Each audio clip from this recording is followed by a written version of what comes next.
क्या डिस्कस कर रहे थे अपन कल? आई थिंक अपन ने कल जावा में स्टार्ट किया था, ऑब्जेक्ट ओरिएंटेड प्रोग्रामिंग के कुछ कंसेप्ट देख रहे थे अपन, राइट? जहाँ पे अपन ने बात की थी कि कितनी सारी चीजें अपने को देखने की रिक्वायरमेंट है। तो ऑब्वियसली जस्ट ए मोमेंट,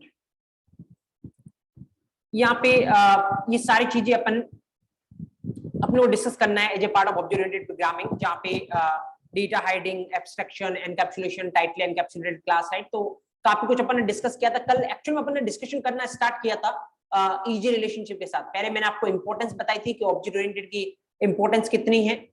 उसके बाद जो अपन ने स्टार्ट किया था वो ईजी रिलेशन के साथ किया था, और कुछ पॉइंट्स अपन ने यहाँ पे ईजी रिलेशनशिप पे फैच आउट किए थे। अपन उसका कंटिन्यूएशन करेंगे आज के सेशन में, राइट? तो कल अपन ने क्या कुछ फिगर आउट किया था, पहले अपन उसको एक बार क्विकली समराइज करते हैं, उसके बाद अपन आगे प्रोसीड करेंगे। स्टार्ट अपन ने किया था ईजी रिलेशनशिप, राइट? जहां पे पहले अपन ने कुछ पॉइंट्स लिखे थे इसके बारे में। पहला जो पॉइंट था वो क्या, ईजी रिलेशनशिप बोलो या फिर आप क्या बोल सकते हो इसको, इनहेरिटेंस भी बोल सकते हो, राइट? ओके। सेकंड जो पॉइंट था वो ये था एक्चुअली कि अगर आपको जावा में ईजी रिलेशनशिप या इनहेरिटेंस करना है तो कौन से कीवर्ड के थ्रू आप इंप्लीमेंट कर सकते हो, एक्सटेंड्स कीवर्ड के थ्रू आप इंप्लीमेंट कर सकते हो, राइट? तीसरा पॉइंट ये था, अगर मैं आपसे बोलूं कोई भी चीज अपन करते तो किसके लिए करते हैं, कुछ ना कुछ एडवांटेज मिलता है अपने को, राइट? तो अगर मैं आपको बोलूं इजी रिलेशनशिप क्यों कर रहे हो आप, इससे आपको क्या एडवांटेज मिलने वाला है, तो ऑब्वियसली सबसे बड़ा जो एडवांटेज इजी रिलेशनशिप का होता है वो क्या होता है, रीयूजेबिलिटी, राइट? पहले इन 3 पॉइंट के साथ अपन ने स्टार्ट किया था। उसके बाद अपन एक कंक्लूजन पे पहुंचे थे। क्या मैंने आपको पूछा था, अगर आपको मेन एडवांटेज पूछा जाए कि इनहेरिटेंस का मेन एडवांटेज क्या है, तो आपको क्या आंसर देने की रिक्वायरमेंट है, रीयूजेबिलिटी। बट अगर मैं आपको बोलूं इनहेरिटेंस का मेन पर्पज क्या है, या फिर आपको पता है कल के सेशन से जब भी अपन इनहेरिटेंस में इन्वॉल्व होते हैं, 2 चीजें होती है एक्चुअली। एक अपना क्या होता है, पेरेंट क्लास, और एक अपना क्या होता है, चाइल्ड।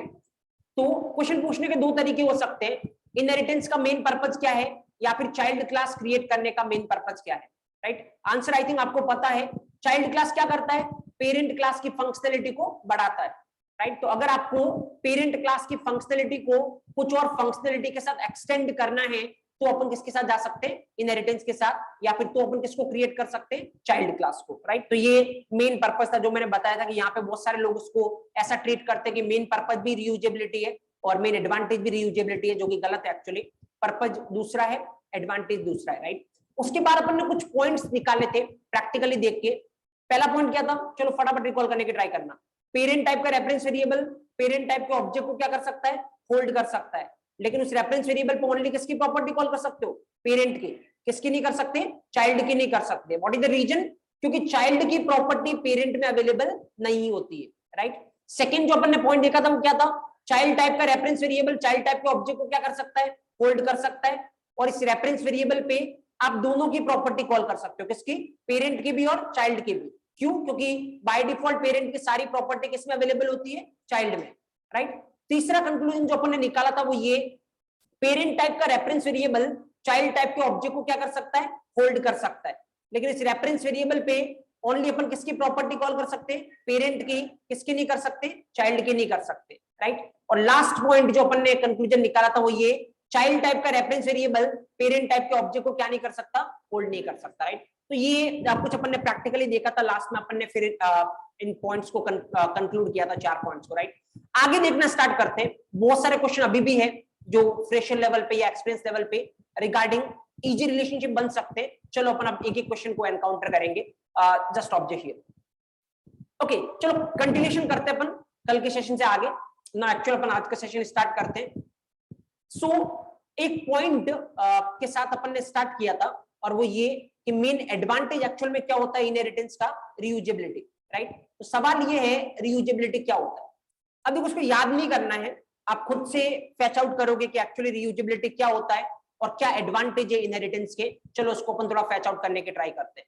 मैं यहाँ पे 2 पार्टीशन में काम कर रहा हूँ, right? So that you can clearly understand the things. चलो यहाँ पे 2 पार्टीशन में अपन काम करते हैं, इस तरफ बात करेंगे अपन और एक इस तरफ बात करेंगे, राइट? यहाँ पे ये वाला जो सेक्शन है ना, ये let's say without inheritance, right? This is without inheritance, right? मतलब मैं बिना इनहेरिटेंस के काम कर रहा हूँ यहाँ पे, राइट? और ये वाला जो सेक्शन है यहाँ पे अपन काम करेंगे इनहेरिटेंस के साथ, राइट?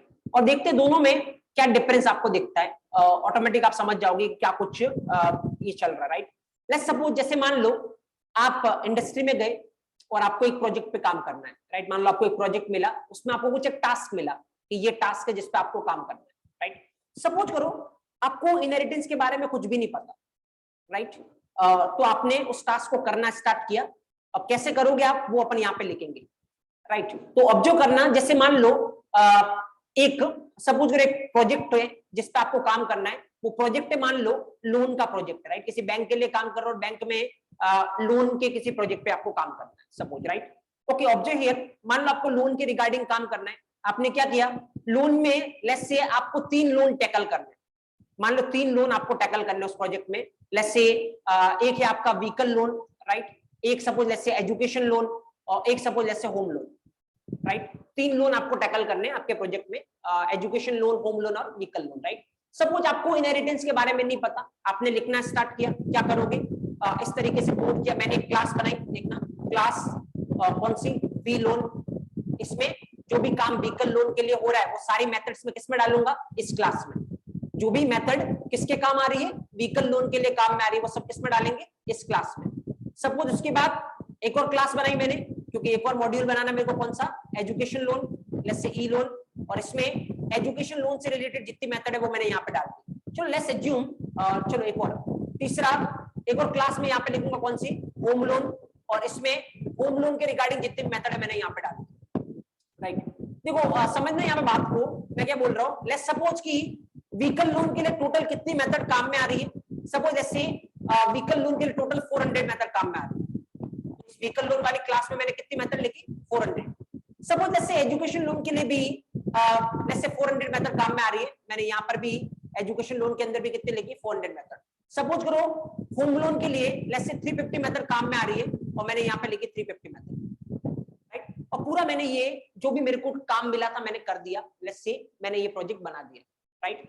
ओवरऑल अगर अपन देखेंगे टोटली ये पूरा प्रोजेक्ट बनाने में लेट्स से कितनी लाइन आपने लिखी, यहाँ पे कितनी मेथड बनाई आपने, टोटल कितनी मेथड है, 400 प्लस 400 800 एंड देन 350 कितना हो गया, 1150। तो टोटल अगर आप यहाँ पे देखोगे 1150 मेथड आपने लिखी, राइट। समझ ऑन एन एवरेज मानते, ऑन एन एवरेज मानते कि एक मेथड में 100 लाइन का कोड है, राइट। और टोटल ओवरऑल आपका कोड कितना हो गया, 1150 into 100, तो ये इतनी लाइन का मान लो आपने कोड लिखा, राइट। ये लाइन ऑफ कोड है और यहाँ पे ये इतनी मेथड है, राइट। और आपका काम हो गया, जो आपको काम करना था वो काम यहाँ पे हो रहा है, राइट। Okay fine. अब सपोज करो, जैसे मैंने आपको पहले भी बहुत बार बोला होगा, मैं एक बार वापस बोलता हूं आपको, जब भी इंडस्ट्री में जाओगे और फ्रेशर लेवल पे आप काम करोगे, जैसे मान लो आपको ये काम मिला था, आपने ये काम कर दिया, आपका काम कभी भी लाइव नहीं होने वाला। लाइव नहीं होने का मतलब डायरेक्ट डिप्लॉय नहीं होने वाला। पहले आपको अपना कोड वेरीफाई करवाना पड़ेगा, किससे, सीनियर डेवलपर से, राइट।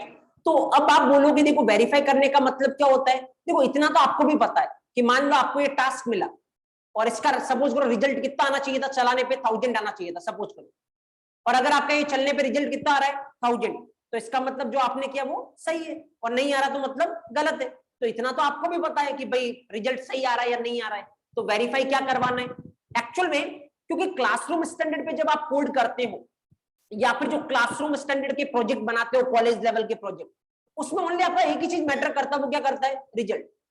जो काम है वो काम होना चाहिए, उसके अलावा कुछ भी नहीं, राइट। बट एक्चुअल में जब आप इंडस्ट्री लेवल पे इस कोड को करोगे तो रिजल्ट सबसे कम मैटर करता है, बाकी चीजें बहुत मैटर करते हैं एक्चुअली। तो खाली रिजल्ट से काम नहीं चल सकता, मतलब ऐसा मैं नहीं बोल सकता कि 1000 आना चाहिए था 1000 आया है तो मैंने जो ये लिखा है वो सही है, नहीं, क्योंकि बहुत सारे इश्यूज हो सकते हैं। क्योंकि कॉलेज लेवल पे अपने को क्या करना होता है, खाली एक बार चला के दिखाना होता है प्रोजेक्ट, राइट। उसके बाद ना उसको अपन कभी वापस टच करने वाले, ना कभी वो अपने काम में आने वाला है। लेकिन इंडस्ट्री स्टैंडर्ड पे एक बार प्रोजेक्ट बना दिया, अब वो डेली बढ़ता जाएगा, डेली नई नई चीजें आप एड ऑन करते जाओगे, उसकी लाइन ऑफ कोड डेली बढ़ती जाएगी, राइट। तो जैसे जैसे लाइन ऑफ कोड बढ़ता है, जैसे जैसे प्रोजेक्ट आपका बड़ा होता जाता है, तो आगे चल के बहुत सारे इश्यूज क्रिएट होते हैं, राइट। इसीलिए जब भी आप बनाओगे पहले से ये इंश्योर किया जाता है कि आगे चल के दिक्कत नहीं आए, राइट। तो ऑब्जर्व हियर, जब भी आप कोई कोड करोगे फ्रेशर लेवल पे, आपका कोड कभी भी डायरेक्ट डिप्लॉय नहीं होने वाला है, आपको पहले सीनियर डेवलपर से इसको वेरीफाई करवाना पड़ेगा। तो सपोज मैंने ये बनाया, मैं गया किसी सीनियर डेवलपर के पास, सर मैंने ये कर दिया, मेरा टास्क जो भी था, can you please verify this thing, right. पर जैसे इस कोड को कोई सीनियर पर्सन देखेगा राइट। इमीडिएटली ये कोड पूरा देखने के बाद उसने मेरे से क्वेश्चन करेगा, अच्छा क्या क्या टास्क था आपके पास? मैंने बोला कि लोन मॉड्यूल का मेरे पास टास्क था, 3 लोन मेरे को टैकल करने थे, कौन सा? व्हीकल लोन, एजुकेशन लोन और होम लोन, राइट। तो ऑब्वियसली वो मेरे से बोलेगा, अच्छा व्हीकल लोन, एजुकेशन लोन और होम लोन, 3 चीजें तेरे को टैकल करनी थी, तुमने कितनी क्लास बनाई? 3, और सब में कुछ ना कुछ मेथड है, ठीक है। लेकिन तीनों चीजें अगर आप देखोगे रूट लेवल पे तो किससे रिलेटेड है? लोन से। तो बोलेगा जब तीनों लोन से रिलेटेड है तो कुछ तो चीज ऐसी होगी जो तीनों में क्या हो? कॉमन हो। कुछ तो चीज ऐसी होगी जो तीनों में कॉमन हो। जैसे सपोज जैसे कोई बैंक है, बैंक का नाम मान लो कोई XYZ बैंक है, तो तीनों में जब भी बैंक का नेम पूछा जाएगा कौन सा होगा? XYZ, right. तो कुछ तो चीज ऐसी होगी जो तीनों में क्या हो? कॉमन हो। तो मेरे से पूछा मान लो उसने, अच्छा तुमने इतना बड़ा ये किया है, कुछ चीज तो ऐसी होगी जो तीनों में कॉमन है। मैंने बोला है ऐसी। तो उसने बोला कितने कॉमन है? तो मैंने बोला देखो यहाँ पे 400 मेथड है, यहाँ पे 400 मेथड और यहाँ पे कितनी मेथड है? 350। लेकिन अगर मैं तीनों को देखूं ना तो 200 मेथड तीनों में कॉमन है, या 300 मेथड तीनों में कॉमन है। 300 मेथड तीनों में क्या है? कॉमन है, वो की वो तीनों में काम आ रही है, बाकी सबकी अलग अलग है। तो जैसे ही मैं इस तरीके का आंसर दूंगा ना कि 300 मेथड तीनों में क्या है? कॉमन है, अगला क्वेश्चन मेरे से वो सीनियर डेवलपर क्या करने वाला है, क्या तुम्हें पता इनहेरिटेंस क्या होता है? राइट। तो ऑब्वियसली मेरे को तो नहीं पता था, मैं क्या बोलूंगा? नहीं मेरे को नहीं पता इनहेरिटेंस क्या होता है। तो पता वो क्या आंसर करेगा, अगर तुम्हें पता होता ना इनहेरिटेंस क्या है तो तुम्हें इतनी मेथड नहीं लिखनी पड़ती और नहीं तुम्हारा इतनी लाइन का कोड होता। अब मैं बहुत ज्यादा इंटरेस्टेड हूँ ऐसी क्या चीज है इनहेरिटेंस जिसकी वजह से मैंने जो इतना एफर्ट डाल के इतनी मेथड लिखी है, कोई पर्सन आके मेरे को बोल रहा है इतनी मेथड नहीं लिखनी पड़ेगी और नहीं इतनी लाइन का कोड होगा, राइट। तो चलो अब इस साइड में ये सेम काम जो अपन ने इस साइड में किया था ना, अभी सेम काम इस साइड में सीनियर डेवलपर कर रहा है। उसने मेरे से पहले पूछा कितनी मेथड कॉमन है, मैंने क्या बताया? 300 मेथड। वो कैसे लिखना स्टार्ट करेगा देखना। उसने लिखा क्लास लोन, जितनी भी कॉमन मेथड थी ना इसने इसको डाल दिया इस क्लास के अंदर। ये जो 300 मेथड थी इसने इस क्लास के अंदर डाल दी, एक अलग से क्लास बना के। उसके बाद अब अपने को पहला काम किस पे करना है? व्हीकल लोन पे। इसने बोला क्लास व्हीकल लोन, राइट। और इसमें एक्चुअल में अब देखो 300 तो कॉमन है, 300 कॉमन है तो व्हीकल लोन की पर्सनल कितनी हुई? टोटल कितनी थी इसके पास? 400। 400 में से 300 कॉमन है तो इसकी पर्सनल कितनी हुई? 100। यहां पे वो ओनली इसकी पर्सनल लिखेगा 100। अब 300 ये वाली चाहिए तो इसको क्या बना दो? पेरेंट एक्सटेंड्स, हाँ बोलो, लोन। तो बाय डिफॉल्ट पेरेंट क्लास की सारी प्रॉपर्टी किसमें अवेलेबल होती है? चाइल्ड में। तो लोन के अंदर जो भी पड़ा वो किसमें आ जाएगा? वी लोन में। तो अगर आप देखोगे वी लोन में कितनी मेथड है? 100 तो खुद की और 300 किससे आ रही है? लोन से। टोटल कितनी हो इसके पास? 400। यहां पर भी 400 थी, यहां पर भी टोटल इसके पास कितनी है? 400। चलो अगला लिखते हैं। अगला कौन सा बोलो? ई लोन, ओके, एजुकेशन लोन। अब ई लोन में 300 तो कॉमन है, पर्सनल कितनी हो इसकी भी? 100। तो जो भी पर्सनल है वो यहाँ पे लिख लो और 300 इसको भी कॉमन कौन सी चाहिए? यही वाली। तो यहाँ पे क्या लगा दो? X tends loan. अब देखो बाय डिफॉल्ट पेरेंट क्लास की सारी प्रॉपर्टी किसमें अवेलेबल होती है? चाइल्ड में। तो लोन की सारी चीज किसमें आएगी? ई लोन में। तो लोन में कितनी मेथड है? 300। तो 300 तो यहां से आ गई। ई लोन की पर्सनल कितनी है? 100। 300 प्लस 100 कितना हो गया? 400। इसके पास में कितनी मेथड हो गई? 400। चलो एक और बच गया, कौन सा बच गया यहाँ पे? Home loan, right. Class home loan बोलो एक्सटेंड्स लोन। तो बाय डिफॉल्ट 300 तो कहां से आ जाएगी? लोन से। इसकी पर्सनल कितनी है? 50 मेथड, वो यहां पे लिख दो 50। काम हो गया, पूरा वही काम हो रहा जो यहां पे कर रहा है। अब यहां पे एक बार कैलकुलेट करो टोटल कितनी मेथड आपने लिखी। अगर यहां पे मैं कैलकुलेट करूं तो 300, 400, 500 एंड 550। ओके 550 तो मेथड लिखी मैंने और हर एक मेथड का अपन ने कोड कितना एज्यूम किया था? 100 लाइन का, राइट। तो अगर यहाँ पे देखोगे 550 इंटू 100 तो आई थिंक 55,000 लाइन का कोड आपके पास है। यहाँ पे देखो 1,15,000 का, यहाँ पे कितना? 55,000 का। मेथड कितनी? 1150, मेथड कितनी? 550, राइट। तो देखो मेथड भी आपको कम लिखना पड़ेगा और लाइन ऑफ कोड भी कम होगा। और इंडस्ट्री में ऑलरेडी आपको पता है जब भी लाइन ऑफ कोड कम होता है इनडायरेक्टली क्या बढ़ती है? रीडेबिलिटी बढ़ती है। अपन पहले भी जो सेशन हुआ उसमें मैं रीडेबिलिटी की बहुत बार बात कर चुका हूं, क्योंकि इंडस्ट्री लेवल पे रीडेबिलिटी बहुत मैटर करती है। जिनको नहीं पता मैं एक बार वापस बता देता हूं। रीडेबिलिटी का मतलब क्या होता है? जैसे ये आपने कोड लिखा, अगर आपके कोड को कोई दूसरा पर्सन पढ़ रहा है, समझने की ट्राई कर रहा है, अगर इस दूसरे पर्सन को ज्यादा टाइम लगता है आपका कोड समझने में, इसका मतलब आपके कोड की रीडेबिलिटी क्या है, डाउन है। और अगर किसी तीसरे पर्सन को ये कोड समझने में कम टाइम लगता है तो रीडेबिलिटी क्या है, हाई है। तो क्लासरूम लेवल पे और कॉलेज लेवल पे आपको फर्क नहीं पड़ता, किससे, रीडेबिलिटी से, क्योंकि आप ही कोड लिखते हो, आप ही कोड पढ़ते हो और कोई इन्वॉल्व है ही नहीं। लेकिन जब ये इंडस्ट्री पे जाओगे तो एक प्रोजेक्ट पे 50-100 लोगों की टीम काम करती है, तो इसका मतलब एक के कोड को दूसरे को समझना भी पड़ेगा और उसने क्या कर रखा है उसके थ्रू कुछ देखना भी पड़ेगा। तो इसका मतलब आपका कोड बाकी वाले सबको समझना पड़ेगा। तो अगर कम टाइम में समझ में आता है तो ऑब्वियसली फायदा होने वाला उससे। तो इसीलिए हमेशा किस पे फोकस करते हैं इंडस्ट्री में, रीडेबिलिटी पे, कि जो भी कोड आपने लिखा वो क्या होना चाहिए, रीडेबल होना चाहिए, कि तीसरा पर्सन को समझने में कम से कम टाइम लगना चाहिए।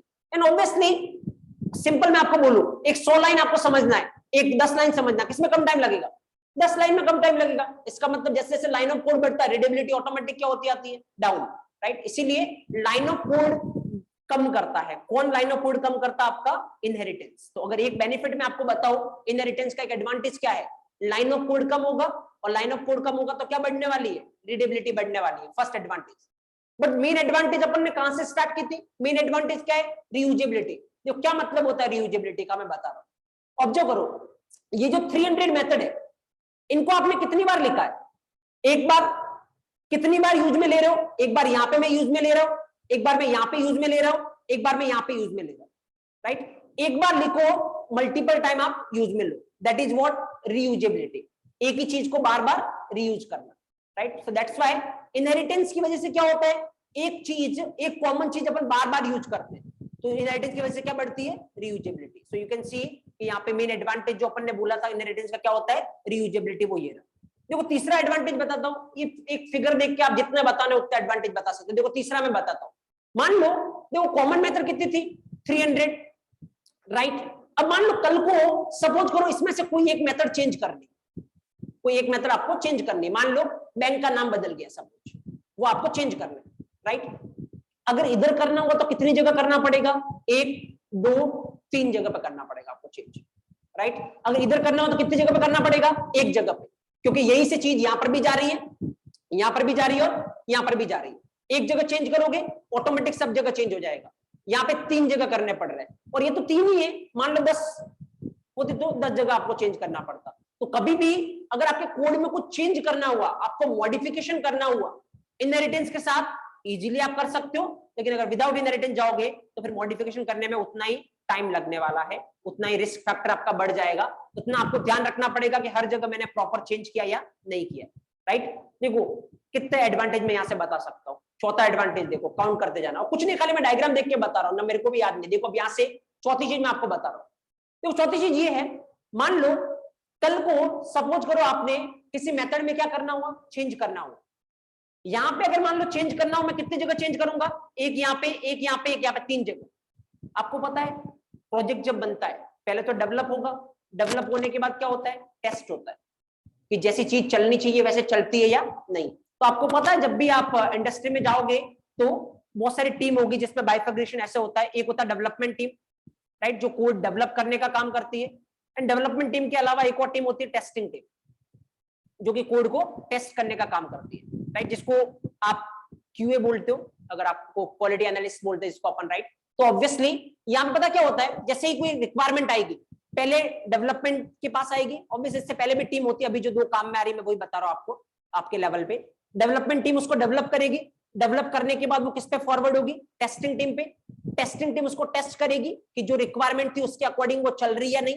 अगर कहीं पर भी प्रॉब्लम आई, टेस्टिंग टीम वापस बोलेगी डेवलपमेंट टीम को यहाँ पे प्रॉब्लम है, डेवलपमेंट टीम वापस सही करेगी, वापस फॉरवर्ड करेगी किसको, टेस्टिंग टीम को।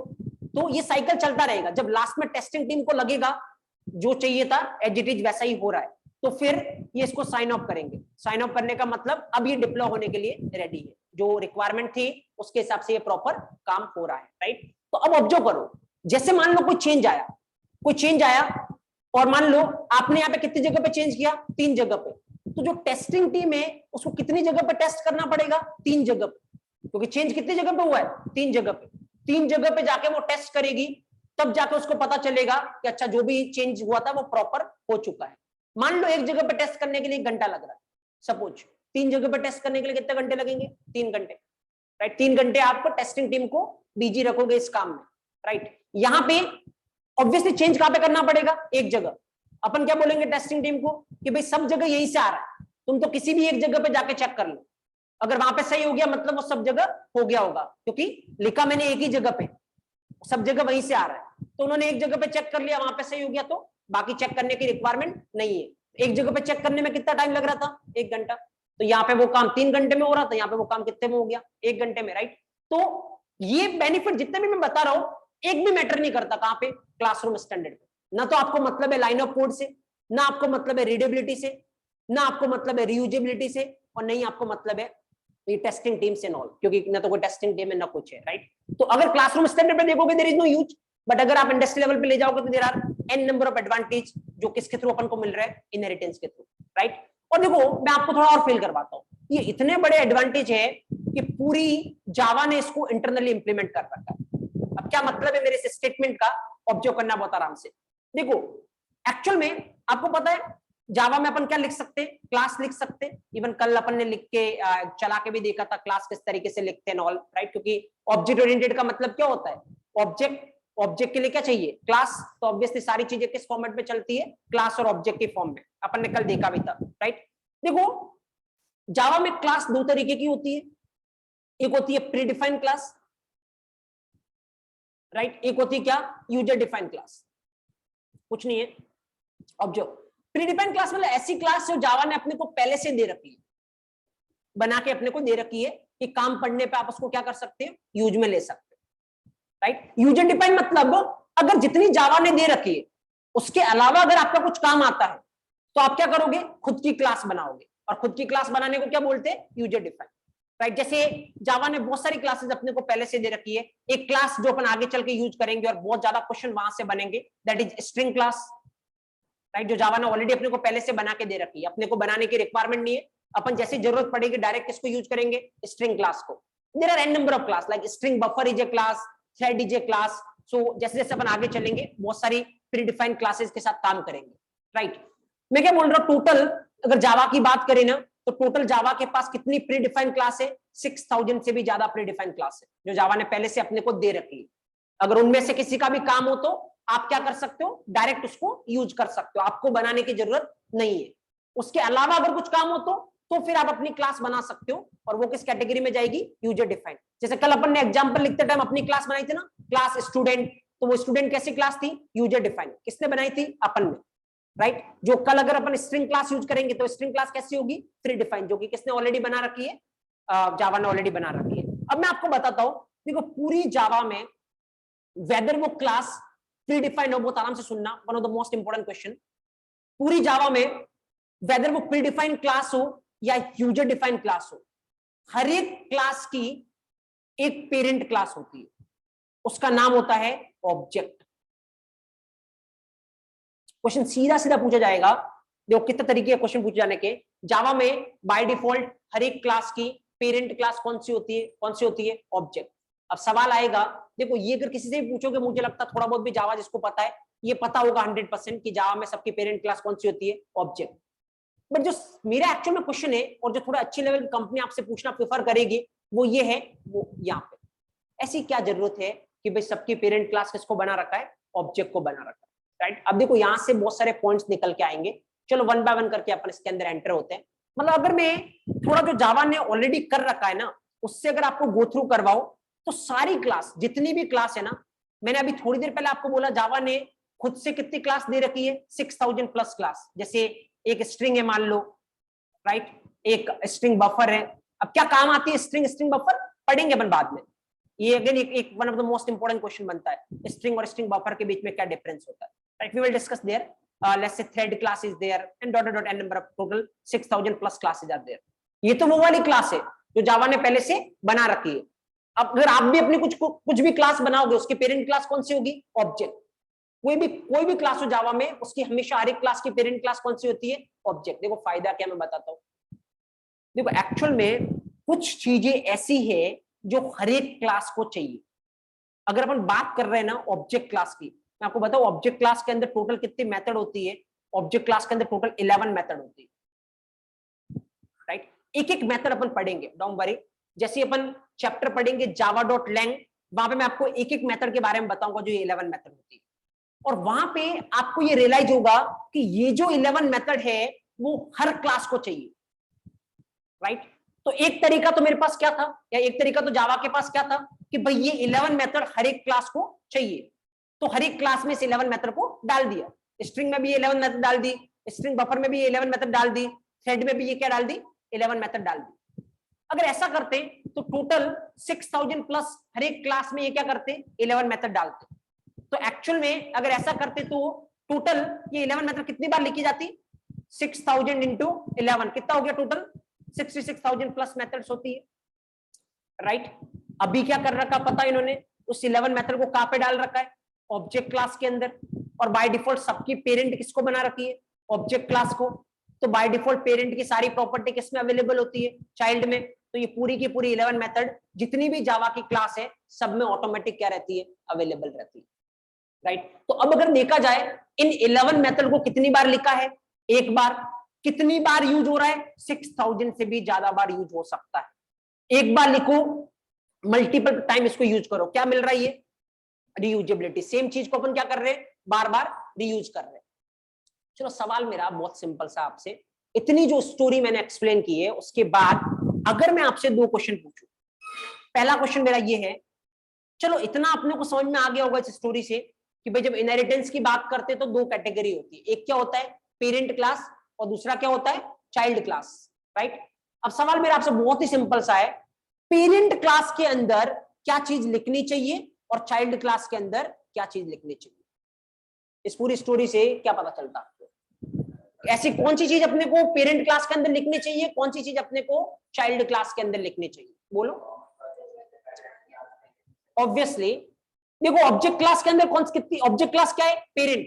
इसके अंदर क्या लिख रखा आपने, 11 मेथड। ये कौन सी 11 मेथड है जो सबको चाहिए, इसका मतलब ये सबके लिए क्या है, कॉमन। तो ऐसी चीज जो मल्टीपल के लिए कॉमन हो उसको अपन किस में लिखेंगे, पेरेंट क्लास में, ताकि वो बाय डिफॉल्ट सब में अवेलेबल हो जाए। ऐसी चीज जो ओनली एक के ही काम में आ रही है वो अपन किस में लिखेंगे, चाइल्ड क्लास में, राइट। तो स्पेसिफिक चीजें जो ओनली उसी क्लास के काम में आ रही है वो अपन लिखेंगे चाइल्ड क्लास में, और ऐसी चीजें जो सबके लिए कॉमन है, सबके लिए काम में आ रही है, उसको अपन किस में लिखेंगे, पेरेंट क्लास में, राइट। और अगर अब देखो इससे कितने क्वेश्चन जनरेट हो सकते हैं। तीसरा क्वेश्चन, बाय डिफॉल्ट जावा में हर एक क्लास की पेरेंट क्लास कौन सी होती है, ऑब्जेक्ट क्लास। चलो what is the reason behind that, कुछ चीजें जावा में ऐसी है जो हर एक क्लास को चाहिए।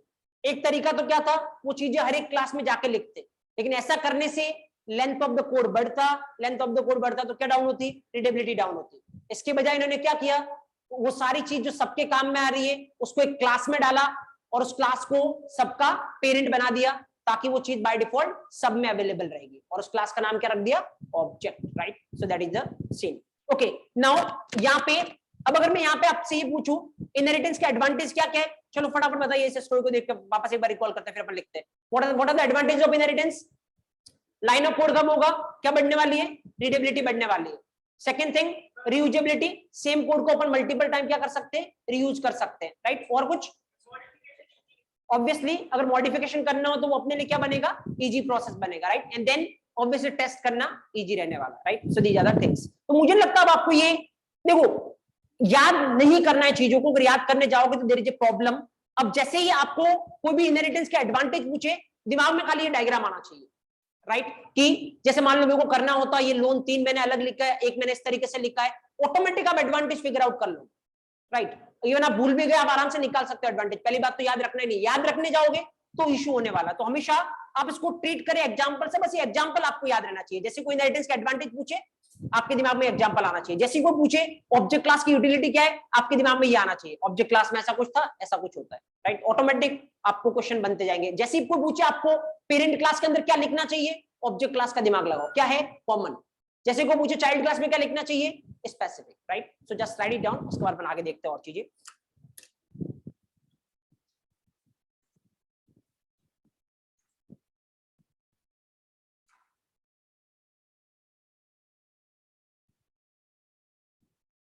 ओके लिखिए, एडवांटेज ऑफ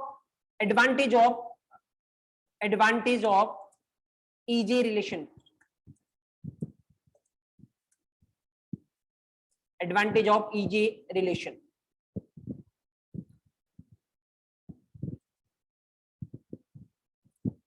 नंबर फर्स्ट लिखो, number first,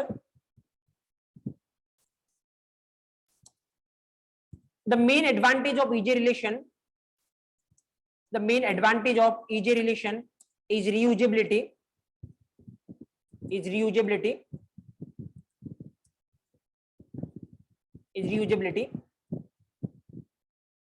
Reusability means, reusability means we can use same code multiple number of times.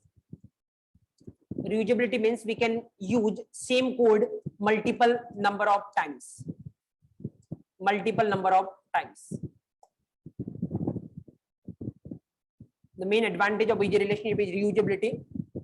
Reusability means we can use same code multiple number of times. Second, due to EJ relationship, due to EJ relationship, due to EJ relation, line of code will be reduced and readability will be improved. Readability will be improved. Due to EJ relation, line of code will be reduced and readability will be improved. Number third, due to EJ relation, modification will be easy. Modification will be easy.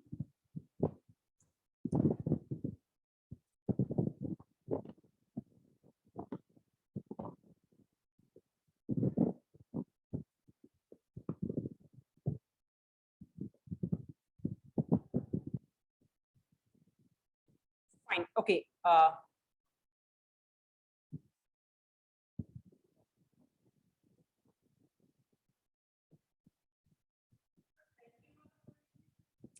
अभी मत देखो क्योंकि आगे चल के अपन बहुत सारे चीजें डिस्कस करेंगे. Don't worry. अभी टेस्टिंग वाला पॉइंट में नहीं लिखा रहा हूँ क्योंकि आगे चल के मैं आपको सेपरेटली बताऊंगा वो चीज. Don't worry. नेक्स्ट आप ये लिखो, नोट लगा के एक पॉइंट लिखो and keep it most important.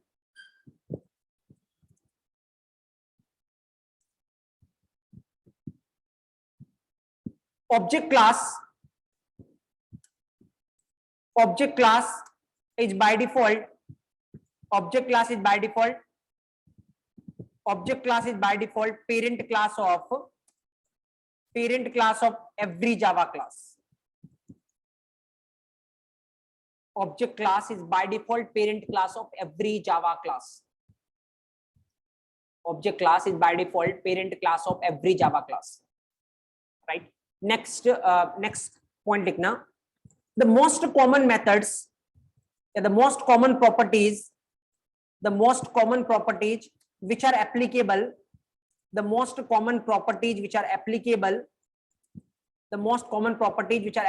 for every Java class, the most common properties which are applicable for every Java class are defined inside object class. Are defined inside object class. The most common properties which are applicable for every Java class are defined inside object class. And as object class is parent of every Java class, and as object class is by default parent of every Java class, and as object class is by default parent of every Java class, and as object class is by default parent of every Java class, so all the properties of object class will be available. So all the properties of object class will be available to every Java class. The most common properties which are applicable for every Java class are defined inside object class, and as object class is by default parent of every Java class, so all the properties of object class will be available to every Java class.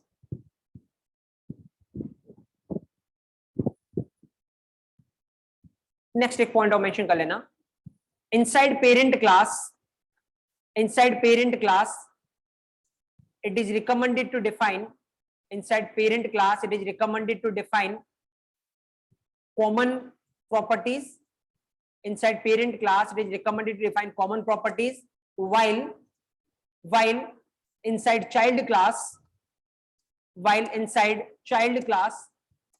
it is recommended to define a specific property.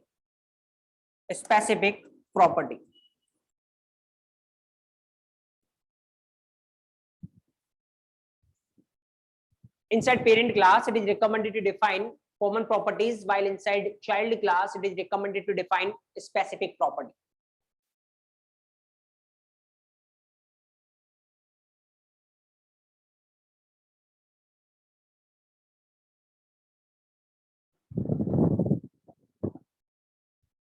Fine. Okay.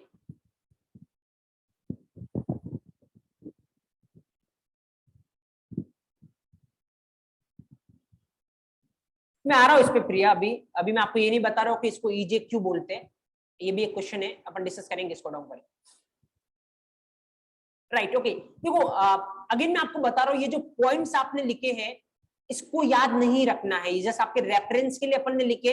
And even अगर आप notice करोगे ना, अगर जैसे last batch का देखा होगा तो मैंने कुछ और लिखाया होगा, अगला जो बैच आएगा उसमें मैं कुछ और लिखाऊंगा, क्योंकि ये मैं इसको याद नहीं कर रहा हूं एक्चुअली, क्योंकि अगर मैं ये याद करूंगा तो ये इम्पॉसिबल है मेरे लिए। एक्चुअल में जो याद है मेरे को वो ये है, राइट। तो यहाँ से पॉइंट बनाना है आपको, वो आप खुद से बना सकते हो। ये खाली जितने भी चीजें अपन लिख रहे हैं वो रेफरेंस के लिए लिख रहे हैं, याद आपको एग्जांपल ही रखने, सो दैट आपको कभी रिवीजन की रिक्वायरमेंट नहीं होगी, right. So then this thing. Now generally answer देने का तरीका मैं हर मोमेंट पे आपको बता रहा हूँ। जैसे अगर नॉर्मली आप पूछोगे इजी रिलेशनशिप का एडवांटेज क्या है, लोग क्या बोलेंगे, रीयूजेबिलिटी। बट इसके अलावा आप जैसे सेकंड एडवांटेज मेंशन करिए, तो सेकंड एडवांटेज जैसे मेंशन करोगे, आप मेंशन करोगे किसको, रीडेबिलिटी को, इमीडिएटली सामने वाले इंटरव्यूअर के दिमाग पे स्ट्राइक करने वाला है, क्योंकि आप फ्रेशर लेवल पे बात कर रहे हो किसकी, रीडेबिलिटी की, राइट। तो इसका मतलब आप इंडस्ट्री ओरिएंटेड सोच रहे हो, राइट। तो हर एक मोमेंट पे अपने को आंसर देने का तरीका ये रखना है, ताकि डजंट मैटर कि आपसे पहले कितने लोगों ने इंटरव्यू दिया या आपके बाद कितने लोग इंटरव्यू देने वाले, क्योंकि एक कॉमन ट्रेंड के थ्रू जाते हैं ना, वहां पे प्रॉब्लम है एक्चुअली। क्योंकि जैसे आप कॉमन ट्रेंड के थ्रू जाओगे तो इमेजिन कर लो आप खुद को इंटरव्यूअर मान लो, और मान लो आपने अभी 30 लोगों का इंटरव्यू लिया है, आप मान लो 31 पे किसी का इंटरव्यू ले रहे हो, पूरे 30 लोगों से आपने पूछा इजी रिलेशनशिप का एडवांटेज क्या है, सब बोलते गए रीयूजेबिलिटी। यहां तक जाओगे तब तक तो ऐसा होगा कि ऑब्वियसली उसने क्वेश्चन पूछा और आंसर पहले से वो मान के बैठा, आप क्या दोगे, रीयूजेबिलिटी, और दे रहे हो, कोई फर्क नहीं पड़ रहा उसको, राइट। बट अभी देखो, इमेजिन करो पूरे 30 लोग आंसर देके रीयूजेबिलिटी, आप यहाँ पे रीयूजेबिलिटी के साथ मेंशन कर रहे हो, it will improve readability immediately, क्योंकि ये पहला आंसर उसने पिक किया है। अब उसका दिमाग पूरी तरीके से आप पे स्ट्राइक करने वाला है, भूल जाएगा कि आपसे पहले कितने लोगों ने इंटरव्यू दिया, राइट। पूरी तरीके से आपको अलग तरीके से ट्रीट होने वाले, राइट। दैट डिपेंड्स कि आपका आंसर किस तरीके का, क्वेश्चन हमेशा सबके लिए सेम रहने वाले, बट देन आंसर आप किस वे में देना प्रेफर करोगे। अगर आप वही बुकिश लैंग्वेज वाला आंसर दोगे, there is a problem, but then अगर आप इसको रिलेट करोगे एक चीज को, हमेशा एक बहुत बड़ा पॉजिटिव इंपैक्ट आप क्रिएट करोगे, राइट। और जैसा मैंने आपको पहले सेशन में बताया था, एक क्वेश्चन से दूसरा क्वेश्चन हमेशा क्या रहता है, आपका लिंक रहता है। विल डिस्कस अभी थोड़ी देर में और भी चीजें अपन यहाँ से निकल के आएगी। देखो मैं आपको एक और चीज बताता हूँ यहाँ से, देखो नाउ, अब पहले अपन एक चीज फोकस करते हैं, वो ये, चलो ये तो अपने को पता चल गया कि इनहेरिटेंस क्या होता है, किस तरीके का बिहेवियर होता है, राइट। क्या कुछ चलता है एक्चुअल में जावा में इनहेरिटेंस। अब चलो ये देखते हैं इनहेरिटेंस कितने तरीके के होते हैं एक्चुअली, राइट। अगर हम बात करें जावा की, इनहेरिटेंस कितने तरीके के होते हैं मैं आपको बताता हूं, टाइप्स ऑफ इनहेरिटेंस,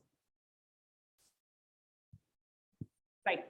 टोटल जब अपन इनहेरिटेंस की बात करते हैं, टोटल 6 तरीके के इनहेरिटेंस होते हैं, right. Just observe here now, यहाँ पे मैं जैसे अभी लिखना नहीं आपको, खाली जस्ट इधर ऑब्जर्व करिए, you will get a time of types of inheritance, right. Okay,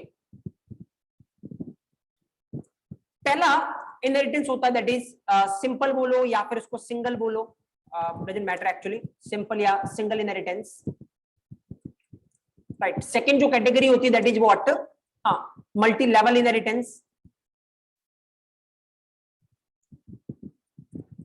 third जो कैटेगरी यहाँ पे होती है that is what, hierarchical inheritance.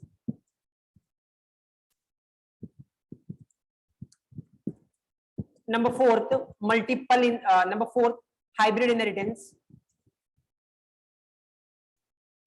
Number 5 multiple inheritance. Number 6 cyclic inheritance. Okay, total 6 तरीके के इनहेरिटेंस होता है। पहली बात तो एक बहुत बड़ा कंफ्यूजन होता है जिसको मैं दूर करता हूं। एक्चुअल में मैं बोल रहा हूं टाइप्स ऑफ इनहेरिटेंस, मैं ये नहीं बोल रहा हूं टाइप्स ऑफ जावा इनहेरिटेंस, क्योंकि जावा इनहेरिटेंस कुछ नहीं होता। एक्चुअल में ये जो इनहेरिटेंस है या जितनी भी चीजें अपन देख रहे हैं ना, ये ऑब्जेक्ट ओरिएंटेड प्रिंसिपल, राइट, ये ऑब्जेक्ट ओरिएंटेड प्रिंसिपल है। एक्चुअली सारी लैंग्वेज जो कि ऑब्जेक्ट ओरिएंटेड सपोर्ट करती होगी वो किसको करेगी? इनहेरिटेंस को सपोर्ट करेगी। तो इनहेरिटेंस कोई जावा स्पेसिफिक नहीं है। जैसे C++ भी आपकी कौन सी लैंग्वेज है? Object oriented. C++ में भी क्या होता है? इनहेरिटेंस होता है। पाइथन कौन सी लैंग्वेज है? Object oriented. पाइथन में भी क्या होता है? इनहेरिटेंस होता है, राइट। तो वो सारी लैंग्वेज जो ऑब्जेक्ट ओरिएंटेड प्रिंसिपल पे काम करती है, सब में इनहेरिटेंस होगा, क्योंकि इनहेरिटेंस किसका प्रिंसिपल है? ऑब्जेक्ट ओरिएंटेड का, राइट। तो टोटल कितने तरीके के इनहेरिटेंस हो सकते हैं? 6 तरीके के। अब ऐसा हो सकता है इन 6 में से कुछ को जावा सपोर्ट करता हो, कुछ को जावा सपोर्ट नहीं करता हो। ऐसा हो सकता है इन 6 में से कुछ को पाइथन सपोर्ट करता हो, कुछ को पाइथन सपोर्ट नहीं करता हो, क्योंकि वो लैंग्वेज किस तरीके से चल रही है उस पर डिपेंड करता है एक्चुअली। तो अगर मैं यहाँ पे बात करूं, ये टोटल 6 तरीके के इनहेरिटेंस होते हैं। ऊपर वाले 4 इतने इंपॉर्टेंट नहीं है, राइट। अगर ये ऊपर वाले 4 में से क्वेश्चन पूछा जा रहा है, मतलब आप बहुत ही नॉर्मल लेवल की कंपनी में इंटरव्यू दे रहे हो, तभी इन 4 में से आपसे क्वेश्चन पूछा जा सकता है। अदरवाइज कोई नहीं पूछने वाला इन 4 में से क्वेश्चन। द रीजन इज, सबको पता है सिंपल क्या होता है, मल्टी लेवल क्या होता है। अभी मैं आपको बताऊंगा, बहुत ही सिंपल है, कुछ भी दिमाग लगाने की रिक्वायरमेंट नहीं है। क्वेश्चन जो पूछा जाएगा वो इन 2 में से पूछा जाता है। अगर थोड़ी अच्छी लेवल की कंपनी टारगेट करेगी तो 5वां और 6ठा जो आपका लिखा हुआ आपको दिख रहा है, multiple inheritance and cyclic inheritance, और इन दोनों में से भी दैट वन। और ये मान के चलो, पूरे अगर इनहेरिटेंस से आपको एक सिंगल क्वेश्चन पूछना है तो फिर कोई भी ये पूछना प्रेफर करेगा मल्टीपल इनहेरिटेंस पे। अब क्या रीजन है क्यों क्वेश्चन बनता है मल्टीपल इनहेरिटेंस पे, उसको अपन अभी देखेंगे, राइट। मल्टीपल इनहेरिटेंस पे क्वेश्चन क्यों बनता है, चलो इसको थोड़ा जानने की ट्राई करते हैं। ये चारों अपन थोड़ा बाद में डिस्कस करेंगे, पहले अपन जो सबसे इंपॉर्टेंट है और जिसको क्वेश्चन बनता है अपन उसी से डिस्कस करते हैं। किससे? मल्टीपल इनहेरिटेंस से। तो क्या होता है, पहले मैं आपको समझाता हूं मल्टीपल इनहेरिटेंस क्या होता है, उसके बाद इस पे किस तरीके का क्वेश्चन बन सकता है और वो क्यों बनता है क्वेश्चन, उसके अपन बात करेंगे। तो मल्टीपल इनहेरिटेंस होता क्या है, पहले ये जानने की ट्राई करते हैं। मल्टीपल इनहेरिटेंस देखना किस तरीके से, मैं आपको एक क्वेश्चन बता दूं एक्चुअली किस तरीके से कंफ्यूज किया जाता है जब आप बहुत अच्छी टियर 1 कंपनी को टारगेट करोगे, और किस तरीके से कंफ्यूज किया जाता है यहाँ पे मैं आपको बताऊंगा थोड़ी देर में, राइट। जस्ट पूरा अटेंशन के साथ देखना। पहली बात, मल्टीपल इनहेरिटेंस बोलते किसको? मल्टीपल इनहेरिटेंस का मतलब एक चाइल्ड क्लास और उसकी multiple parent class, one child multiple parent, ये कंसेप्ट रहता है किसका? मल्टीपल इनहेरिटेंस का। फाइन, मतलब कुछ ऐसा, जैसे मान लो मैंने यहाँ पे लिख रखा है, सपोज करो एक लिख रखा क्लास ए, राइट। अब जो एक मान लो मैंने और लिख रखा क्लास बी, एक में यहाँ पे लिखने की ट्राई कर रहा, देखो क्लास सी एंड जैसे एक्सटेंड्स ए कॉमा बी। यहाँ पे क्या हुआ देखो, ऑब्जर्व करना, ये क्लास क्या है जो एक्सटेंड से पहले लिखी जाती है वो क्या होता है? Child class. जो एक्सटेंड से बाद में लिखा जाता है वो क्या होता है? Parent class. कल का सेशन, राइट। तो ऑब्वियसली कितने चाइल्ड है? एक चाइल्ड। पेरेंट कितनी है? दो मतलब मल्टीपल। तो अगर एक चाइल्ड मल्टीपल पेरेंट, कौन सी कैटेगरी में आओगे? Multiple inheritance. तो यहाँ पे जो हो रहा है वो कौन सा इनहेरिटेंस है? Multiple inheritance, right. Okay, now the question क्या पूछा जाएगा, क्वेश्चन क्यों पूछा जाता है इस पे वो मैं बताता हूं आपको। क्वेश्चन इसलिए पूछा जाता है क्योंकि ये आपने जो लिखने की ट्राई की है ना, ये जावा सपोर्ट नहीं करता है। मतलब जावा में मल्टीपल इनहेरिटेंस सपोर्ट नहीं होता है। मतलब ऐसा जावा में आप कर ही नहीं सकते कि एक चाइल्ड क्लास की कितनी पेरेंट क्लास हो? मल्टीपल पेरेंट क्लास हो। This is not possible. ऐसा करने की ट्राई करते ही जावा आपको क्या देगा? एरर। तो जावा में मल्टीपल इनहेरिटेंस पॉसिबल नहीं, मतलब जावा में एक क्लास एक से ज्यादा क्लास को पेरेंट नहीं बना सकती, राइट। अब रीजन इसके पीछे क्या है वो अपन देखेंगे, और उससे भी पहले जो सबसे हायर लेवल की कंपनी क्वेश्चन करके आपको कंफ्यूज कर सकती है वो ऐसा देखो, ये पॉसिबल है क्या एक क्लास के एक से ज्यादा पेरेंट क्लास हो जाए? नहीं है, क्योंकि जावा में क्या पॉसिबल नहीं है? मल्टीपल इनहेरिटेंस पॉसिबल नहीं है। तो फिर थोड़ा सा इधर देखना आप आराम से। तो कल अपन ने एक चीज देखा था, अब मैं देखो आपको कंफ्यूज करता हूं। ऑब्जेक्ट हियर, यहाँ पे मैंने लिखा क्लास ए, राइट, ओके। और मान लो मैंने लिखा यहाँ पे, ऑब्जर्व करना बहुत आराम से, class B extends A, right, okay. Observe करना बहुत आराम से। यहाँ पे देखो, अगर मैं इसका डायग्राम बनाऊं, डायग्राम कैसे बनाना है जनरली, देखो जैसे इसका बनाओ, एक बी क्लास है और बी क्लास की एक पेरेंट है, कौन है, ए क्लास। देखो आराम से देखना, अभी थोड़ी देर पहले, अभी देखो बी क्लास क्या है, चाइल्ड, इसकी पेरेंट कौन है, ए क्लास। देखो मैंने दो स्टेटमेंट दिए, अभी थोड़ी देर पहले मैंने एक स्टेटमेंट दिया था, चलो वापस पूछता हूं मैं आपसे। बाय डिफॉल्ट जावा में सबकी पेरेंट क्लास कौन सी होती है, ऑब्जेक्ट क्लास, राइट।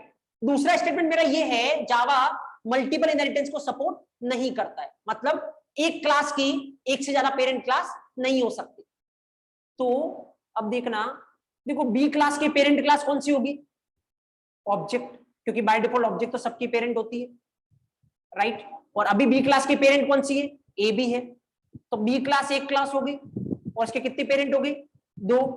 कैसा हो सकता है एक क्लास की दो पेरेंट क्लास हो, नहीं, क्योंकि ये तो कौन सा इनहेरिटेंस हो गया, मल्टीपल। तो फिर ऑब्वियसली ये तो पॉसिबल है नहीं, और पॉसिबल है नहीं तो क्या आएगी यहाँ पे, एरर। जबकि अगर इसको चलाओगे तो एरर नहीं आती है। कल ही अपन ने देखा, आपको चला के आपको पता होता, एक क्लास को अपन ने क्या बनाया था, पेरेंट, एक क्लास को अपन ने क्या बनाया था, चाइल्ड, वो चल रहा था, राइट। अगर मैं कल का एग्जांपल खोलूं, देखो ऑब्जर्व करो, अगर मैं जस्ट जो अपन ने कल किया था, मैं वही एग्जांपल खोलता हूं। देखो ये अपने कल का एग्जांपल था, देखो यहाँ पे अपन ने, चलो ये तो जो एरर आए थे उसको हटा दो भले। यहाँ पे अपन ने क्या किया था, ये एक क्लास है चाइल्ड, इसकी पेरेंट क्लास है ये रही, और ये प्रोग्राम चल रहा था, कोई दिक्कत नहीं है, राइट। जबकि नहीं चलना चाहिए, क्योंकि आज अपन ने जो पढ़ा उसके अकॉर्डिंग तो क्या है, उसके अकॉर्डिंग तो यही हुआ ना, ये क्लास क्या है, चाइल्ड क्लास, इसकी पेरेंट कौन है, पेरेंट क्लास, एक पेरेंट तो इसकी ये, और आज अपन ने एक बात की थी कि सबकी पेरेंट कौन होती है, ऑब्जेक्ट। तो इसके अकॉर्डिंग तो ये एक क्लास हो गई, इसकी एक से ज्यादा पेरेंट हो गई, एक से ज्यादा पेरेंट होती क्या बन गया, ये मल्टीपल। तो फिर तो नहीं चलना चाहिए था, लेकिन ये तो चलता है। तो क्या रीजन है भाई, या तो इसका मतलब अपना ये स्टेटमेंट गलत है कि ऑब्जेक्ट क्लास सबकी पेरेंट होती है, या तो फिर अपना ये स्टेटमेंट गलत है कि जावा किसको सपोर्ट नहीं करता, मल्टीपल इनहेरिटेंस को सपोर्ट नहीं करता। क्योंकि मैं आपको बोल रहा हूं दोनों स्टेटमेंट सही है, तो फिर ये कैसे पॉसिबल है। अब देखो कंफ्यूज करने का तरीका है ये, और ये नॉर्मल लेवल की कंपनी आपसे नहीं करेगी क्वेश्चन, बहुत अच्छे लेवल की कंपनी में जाओगे। इसीलिए लोग बोलते हैं ना कि बड़ी कंपनी जो होती है टीयर 1, उनका इंटरव्यू निकालना डिफिकल्ट होता है, एक्चुअली में बहुत ही कचरा होता है। जस्ट डिफिकल्ट के नाम पे ये होता है कि वो कंपनी आपके ऊपर ऊपर के नॉलेज में इंटरेस्ट नहीं लेने वाली। अगर आप बोलोगे ऑब्जेक्ट क्लास सबकी पेरेंट क्लास होती है, बाकी कंपनीज आपको छोड़ देगी कि ठीक है ऑब्जेक्ट क्लास पेरेंट क्लास होती है। अगर वहां पे आप बोलोगे ऑब्जेक्ट क्लास सबकी पेरेंट होती है, तो उसमें 4 क्वेश्चन और आने वाले। अगर वो पता है इसका मतलब आपको चीज के बारे में पता है, नहीं पता इसका मतलब खाली आपने टाइम पास कर रखा, राइट। तो जस्ट ऑब्जर्व हियर, देखो कैसे रिलेट करता हूं, एक्चुअल में क्या सही है, जावा मल्टीपल इनहेरिटेंस सपोर्ट नहीं करता है, ये सही है, या ऑब्जेक्ट क्लास सबकी पेरेंट होती है, ये सही है, या दोनों ही गलत है। मैं बोल रहा दोनों ही सही है, जावा मल्टीपल इनहेरिटेंस को सपोर्ट नहीं करता, 100% सही है। दूसरा, ऑब्जेक्ट क्लास सबकी पेरेंट होती है, ये भी 100% सही है। बट अब मैं एक आपको तीसरा पॉइंट बता रहा हूं, और वो ये, एक्चुअली ये डायग्राम गलत है।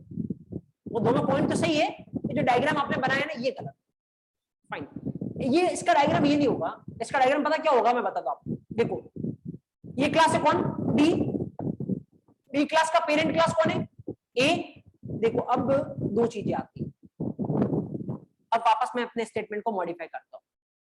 देखो जब भी पेरेंट और चाइल्ड की बात होती है, या जब भी पेरेंट की बात होती है, दो कैटेगरी के पेरेंट हो सकते हैं, एक आपका डायरेक्ट पेरेंट और एक आपका इनडायरेक्ट पेरेंट, राइट। अब डायरेक्ट इनडायरेक्ट क्या होता है, अब मैं आपको बताता हूं। देखो क्या ये सही है, बाय डिफॉल्ट ऑब्जेक्ट क्लास सबकी पेरेंट क्लास होती है, बिल्कुल सही है, लेकिन पूरी तरीके से सही तब क्या बात कर रहे थे अपन, एक्चुअली अपन डिस्कस कर रहे थे इस चीज को कि जैसे मान लो मैंने यहाँ पे लिखा इस तरीके से कुछ क्लास ए, राइट, और यहाँ पे मान लो मैं लिखूं class B extends A, right, okay.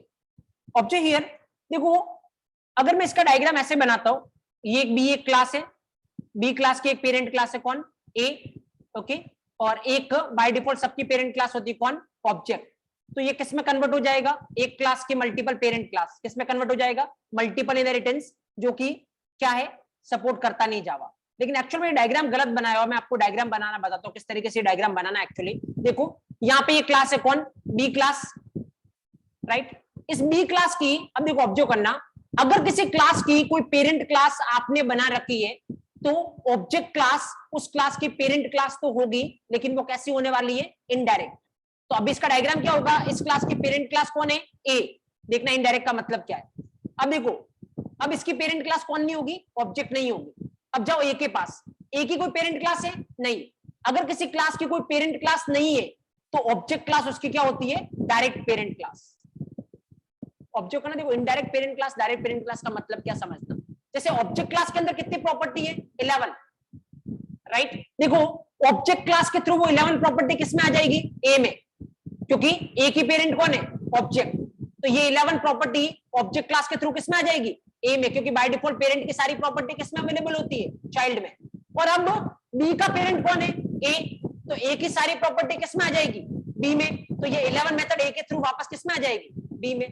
तो अगर अल्टीमेटली आप देखोगे ऑब्जेक्ट क्लास की 11 मेथड किसमें अवेलेबल है, बी में भी अवेलेबल है। लेकिन कैसे अवेलेबल है, इनडायरेक्टली। किसके थ्रू आई है वो, ए के थ्रू। अगर ए में देखोगे, ए में भी ऑब्जेक्ट क्लास की 11 मेथड अवेलेबल है, किसके थ्रू, डायरेक्ट।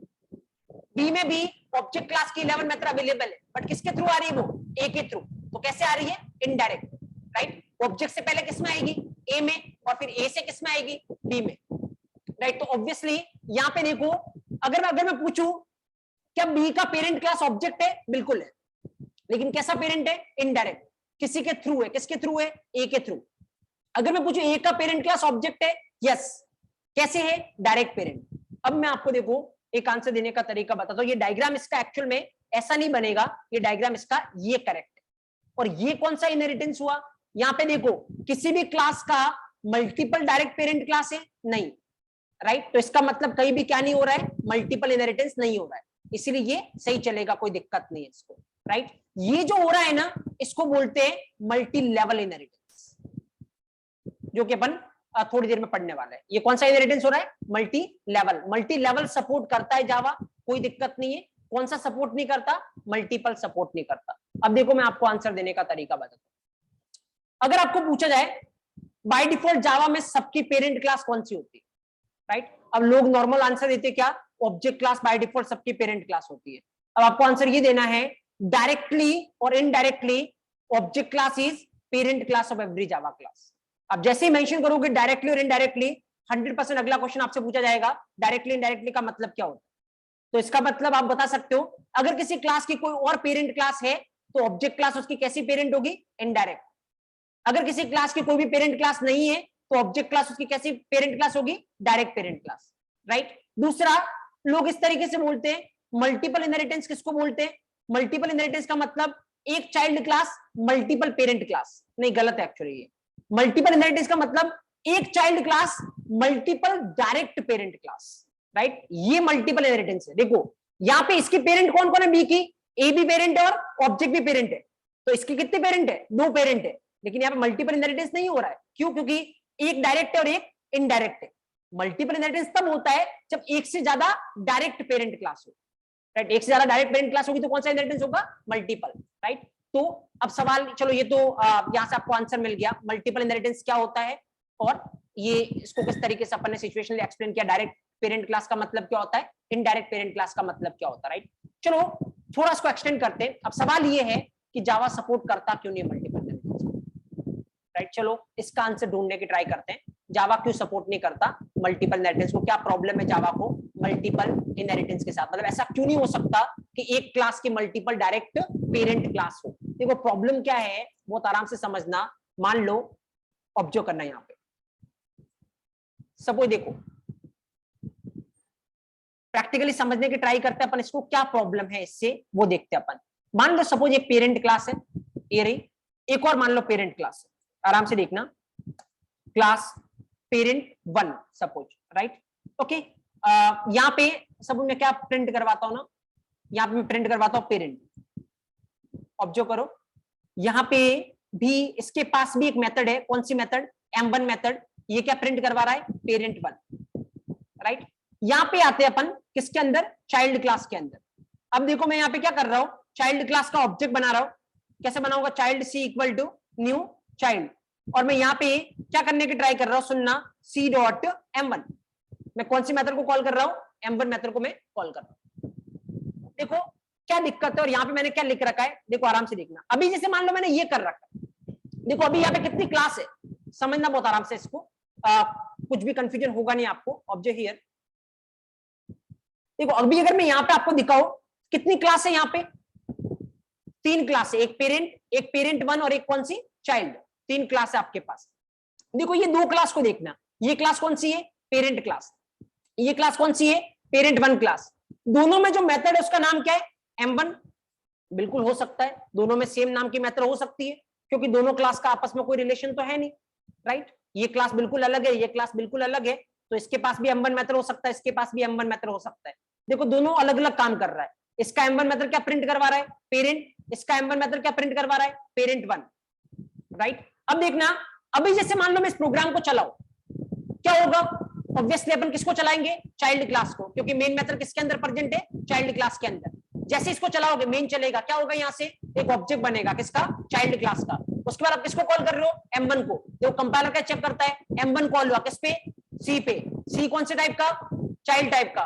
कंपाइलर जाएगा चाइल्ड क्लास में, क्या M1 प्रेजेंट है, चाइल्ड क्लास के अंदर M1 प्रेजेंट है, यस। बाय डिफॉल्ट पेरेंट की सारी प्रॉपर्टी किसमें अवेलेबल होती है, चाइल्ड में। तो इस पेरेंट क्लास के अंदर जो M1 है वो किसमें आएगा, चाइल्ड में। तो क्या चाइल्ड में M1 प्रेजेंट है, यस। तो कोई एरर नहीं देने वाला, और प्रेजेंट है तो जैसे ही चलाओगे ये वाला M1 चल जाएगा और ये वाला M1 चल जाएगा, तो क्या आउटपुट आएगा आपका, पेरेंट, राइट। देखो ऑब्जर्व करना आराम से, ये तो अपन ने कल भी देखा ये फ्लो, जस्ट मैं आपको एक तरीके से रिकॉल ही करवा रहा हूं। अगर इसको चलाओगे तो आउटपुट क्या आना चाहिए, पेरेंट। एक बार चला के देखते हैं अपन। ऑब्जर्व हियर, देखो यहाँ पे मैं आपको चला के दिखाता हूं, जहां पे अपना सेव है वहां पे चलते हैं अपन, कहां पे, डेस्कटॉप पे।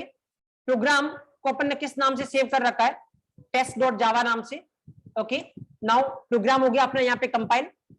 उसके बाद मैं यहाँ पे चला रहा हूं, देखो Java test, sorry Java class का नाम क्या अपना, चाइल्ड। ओके, क्या आउटपुट आ रहा है, देखो क्या आउटपुट आ रहा है, पेरेंट। जैसा अपन ने फिगर आउट किया था बिल्कुल वैसे ही चल रहा है। कल की क्लास अगर आप रिकॉल करोगे तो बिल्कुल ऐसा ही फ्लो है। देखो वापस बता देता हूं मैं किस तरीके चेक करता कंपाइलर। M1 कॉल हुआ किस पे, सी पे। सी कौन से टाइप का, चाइल्ड टाइप का। कंपाइलर जाएगा चाइल्ड क्लास में, चेक करेगा M1 मेथड है या नहीं है।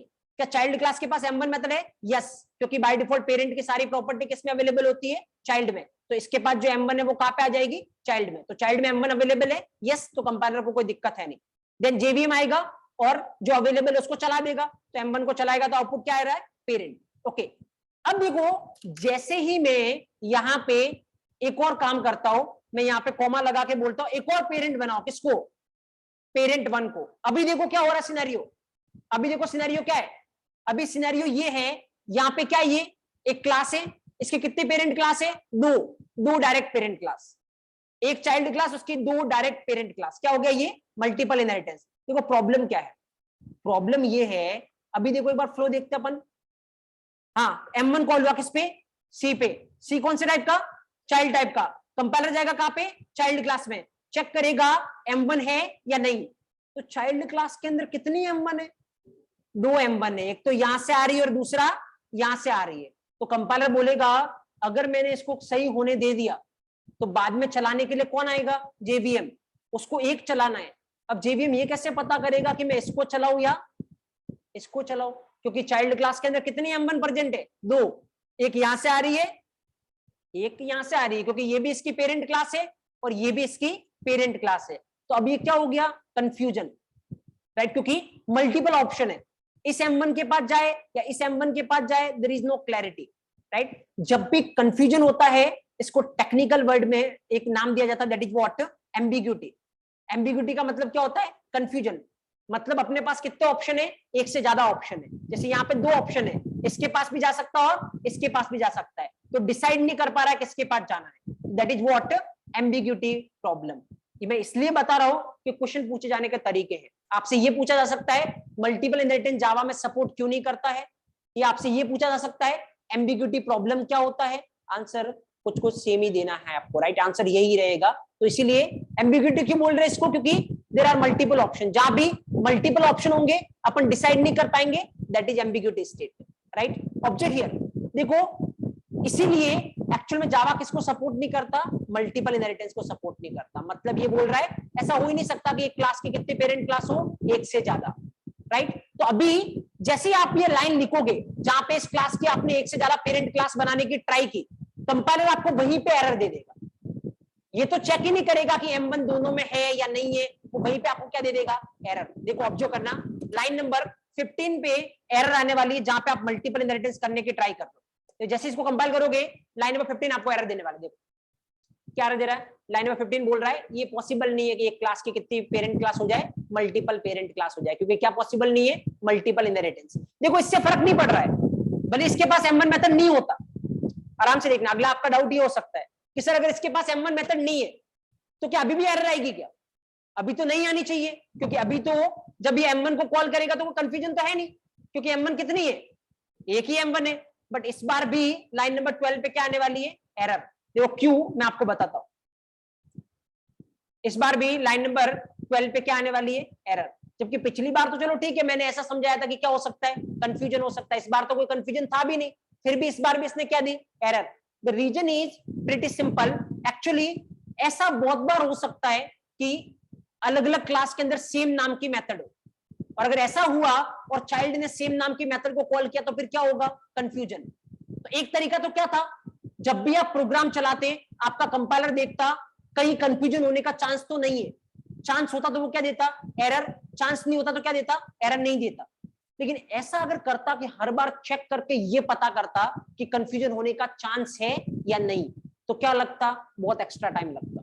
क्योंकि सपोज मान लो अभी तो 2 ही है, अब मान लो मैंने यहाँ पे 100 क्लास को पेरेंट बना रखा, right, parent 2 parent 3 dot dot, ऐसे मान लो बहुत सारी 100 क्लास को मान लो मैंने पेरेंट बना रखा है। अब पता है कंपाइलर को क्या करना पड़ता, पूरी 100 में चेक करना पड़ता कहीं किसी में कोई कॉमन चीज तो नहीं है, और अगर एक में भी कॉमन चीज होती तो क्या देनी पड़ती, एरर। लेकिन अब इतना चेक करने जाता तो क्या लगता, टाइम लगता ऑब्वियसली। इसीलिए इन्होंने इसको पूरी तरीके से ब्लॉक कर दिया कि भले ही कॉमन चीज है या नहीं, अगर आपने मल्टीपल इनहेरिटेंस करने की ट्राई की तो कंपाइलर आपको वहीं पे क्या दे देगा, एरर। अब देखो, अब कंपाइलर कुछ भी चेक नहीं करता, जैसे आपने किसी एक क्लास की एक से ज्यादा डायरेक्ट पेरेंट बनाने की ट्राई की, आपको उसी लाइन पे एरर दे देगा, वेदर कंफ्यूजन हो या नहीं हो, वो सीधा सीधा आपको क्या दे देगा, एरर। क्यों, क्योंकि उसके अकॉर्डिंग कंफ्यूजन होने के चांसेस हो सकते हैं, और मैं एक एक को चेक नहीं करने वाला, क्योंकि इतना चेक करने जाओगे तो ऑब्वियसली क्या होने वाला है, टाइम कंज्यूमिंग होने वाला, right. So that's why multiple inheritance Java में क्या है, ब्लॉक है। तो देखो या तो मल्टीपल इनहेरिटेंस बोलूं या क्यों ब्लॉक है, एक्चुअल में इससे क्या प्रॉब्लम हो रही है, एम्बिग्यूटी प्रॉब्लम। जैसे इस वाले एग्जांपल में वो प्रॉब्लम आपको सामने दिख रही होगी, M1 यहां से भी आ रहा है, M1 यहां से भी आ रहा है, तो there is no clear cut clarity, right. Okay, इसको एक और चीज बोलते हैं, देखो ऐसे लिख रहा हूं मैं, इसको एक और चीज बोलते हैं एक्चुअली, तो आपको उससे भी कंफ्यूज होने की रिक्वायरमेंट नहीं। अभी क्या हो रहा है देखो, अगर मैं इसका डायग्राम बनाऊं, डायग्राम कैसे बनेगा, एक चाइल्ड क्लास है, इसकी एक पेरेंट है, कौन, पेरेंट, और इसकी एक और पेरेंट है, कौन, पेरेंट 1, राइट। इसके पास भी कौन सी मेथड है, लेट्स से M1 मेथड, इसके पास भी कौन सी मेथड है, M1 मेथड। तो चाइल्ड के पास एक M1 तो यहां से आ रही है, एक M1 यहां से आ रही है। तो अगर चाइल्ड ने M1 को कॉल करने की ट्राई की तो अब यही डिसाइड नहीं कर पाएगा इस वाली को करना है या इस वाली को करना है, देयर इज ए कंफ्यूजन, और इसीलिए ये क्या दे देगा, एरर, राइट। तो देखो ये जो डायग्राम मैंने बनाया है, इस डायग्राम को थोड़ा सा आप ऊपर ले जाओगे और ऐसे करके ऐसे कर लेते हो तो एक तरीके से क्या बन गया, कौन सी शेप बन गई है, डायमंड की शेप, राइट। तो इसीलिए इस प्रॉब्लम को एक्चुअल में क्या बोलते हैं, डायमंड प्रॉब्लम भी बोलते हैं। पूछे जाने का तरीके वैसे 99% कंपनीज आपसे इसी चीज को डायरेक्ट ही पूछेगी कि क्या क्या होता है मल्टीपल इनहेरिटेंस, क्यों सपोर्ट नहीं करता है। बट पूछने को कोई ऐसा ही पूछ सकता है डायमंड प्रॉब्लम क्या होती है जावा में। तो डायमंड प्रॉब्लम क्या होती है, जावा मल्टीपल इनहेरिटेंस को सपोर्ट नहीं करता, क्योंकि इससे क्या हो सकता है, कंफ्यूजन हो सकता है, एम्बिग्यूटी हो सकती है, इसको क्या बोलते हैं, डायमंड प्रॉब्लम। क्यों नहीं करता है, रीजन आपको पता, right. So that is the scene. तो इसीलिए ये क्वेश्चन सबसे क्रिटिकल बनता है जब भी अपन इनहेरिटेंस की बात करते हैं, मल्टीपल इनहेरिटेंस वाला, राइट। तो मैं यहाँ पे एक एक चीज वापस अपन फटाफट से समराइज करते हैं। पहली बात क्या होता है मल्टीपल इनहेरिटेंस, फटाफट बताओ यार, मल्टीपल इनहेरिटेंस क्या होता है, एक क्लास, मल्टीपल पेरेंट क्लास नहीं, मल्टीपल डायरेक्ट पेरेंट क्लास, तो उसको क्या बोलेंगे अपन, मल्टीपल इनहेरिटेंस। जावा, देखो अब एक और एक्सपर्ट लेवल का आंसर देने का तरीका बताता हूं। ऐसे नहीं बोलना है कि जावा किसको सपोर्ट नहीं करता, मल्टीपल इनहेरिटेंस को सपोर्ट नहीं करता। आपको आंसर ऐसे देना है, एक्चुअल में जावा में 2 चीजें होती है, 3 होती है, एक होता है क्लास, एक होता है इंटरफेस, और एक होता है इनम। विल डिस्कस, अभी तक अपन ने क्या डिस्कस किया है, क्लास से डिस्कस किया है, अभी अपन ने इंटरफेस और इनम के बारे में बात की नहीं है।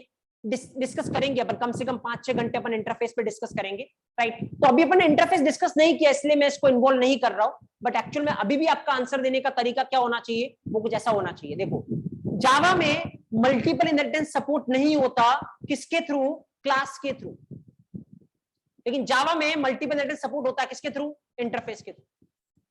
तो अब अगर आप ये आंसर दोगे तो आप खुद के लिए दूसरा क्वेश्चन क्रिएट कर रहे हो। वो दूसरा क्वेश्चन क्या होगा?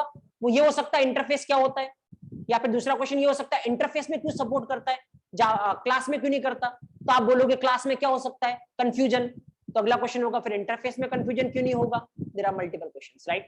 तो इंटरफेस जब पढ़ेंगे अपन तो वहां पे मैं बताऊंगा इंटरफेस में मल्टीपल इनहेरिटेंस सपोर्ट करता है, वहां पे कोई चांस नहीं है कि क्या हो जाए, कंफ्यूजन हो जाए। रीजन है उसके पीछे, रीजन क्या है वो अपन वहां पे देखेंगे। अभी फिलहाल आपका आंसर देने का तरीका क्या होना चाहिए? जावा मल्टीपल इनहेरिटेंस को सपोर्ट नहीं करता, किसके थ्रू? क्लास के थ्रू, बट सपोर्ट करता है किसके थ्रू? इंटरफेस के थ्रू। सेकंड, ऑब्जेक्ट क्लास की बात करते हैं। अगर किसी क्लास की कोई भी पेरेंट क्लास नहीं हुई तो ऑब्जेक्ट क्लास उस क्लास की कैसी पेरेंट होती है? Direct parent. अगर किसी क्लास की कोई पेरेंट क्लास हुई तो ऑब्जेक्ट क्लास उसकी कैसी पेरेंट होती है? Indirect parent, right. सो एक बार पहले लिखो, उसके बाद आगे बढ़ते हैं।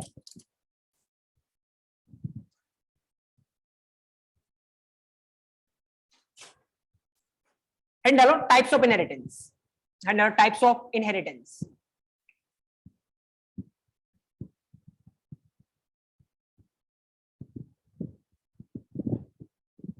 कई बार ये लिख लो जो आपको स्क्रीन पे दिख रहा है। There are 6 type of inheritance actually. एक बार नाम लिख लो, उसके बाद अपन एक एक करके डिस्कस करेंगे।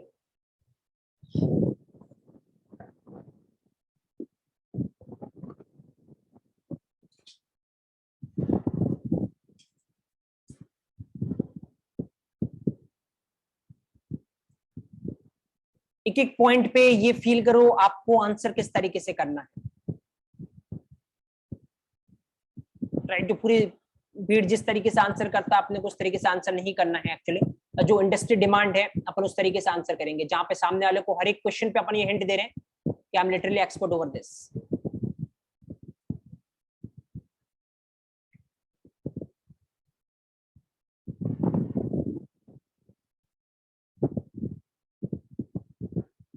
एक भी चीज को याद करने की ट्राई नहीं करना है, सारी चीजों को फील करते हुए चले। हर एक चीज के पीछे रीजन ढूंढने की ट्राई करें। जितने डाउट दिमाग में आएंगे उतनी ही आपकी एक्सपर्टीज लेवल बढ़ती जाएगी।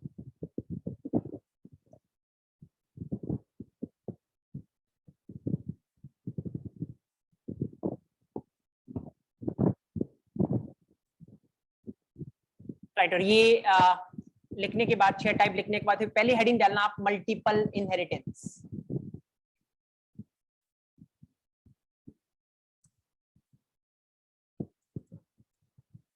मल्टीपल इनहेरिटेंस लिखिए आप यहां पे।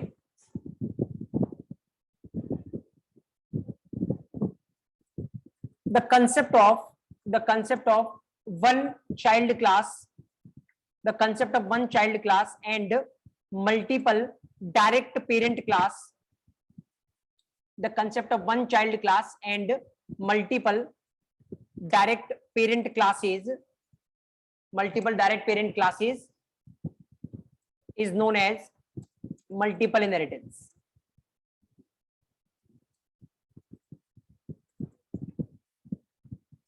The concept of one child class and multiple direct parent classes is known as multiple inheritance. Next, second point लिखो, Java doesn't support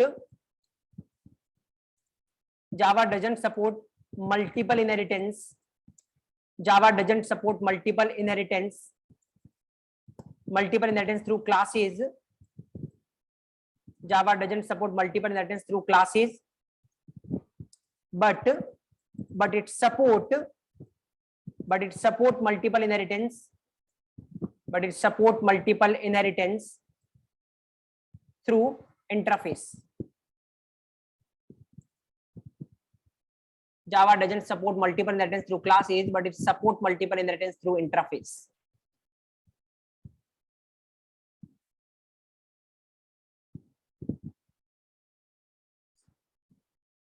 अब एक और पॉइंट लिखो एंड कीप इट इंपॉर्टेंट। पिछली बार अपन ने लिखा था लेकिन इस बार अपन एक्सपर्ट लेवल की तरह लिखते हैं इसको, एंड दैट इज लिखिए, either directly or indirectly, either directly or indirectly, either directly or indirectly, object class is O capital करना गाइस, क्लास का नाम है राइट, अपने हिसाब से नहीं लिख सकते, ओ कैपिटल पहला लेटर कैपिटल है, बाकी सब स्मॉल है।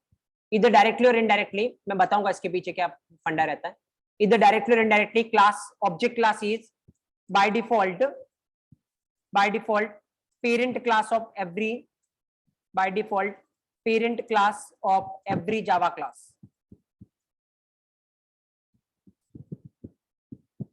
Either directly or indirectly, object class is by default parent class of every Java class.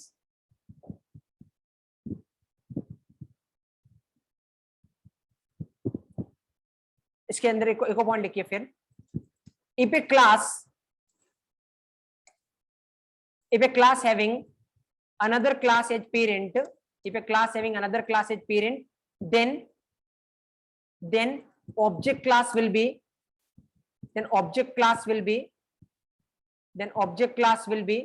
indirect parent class, then object class will be indirect parent class of that class.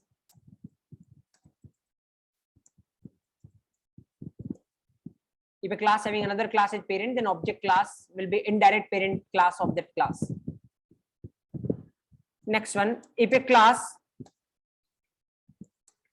don't have any class as parent, if a class don't have any class as parent, then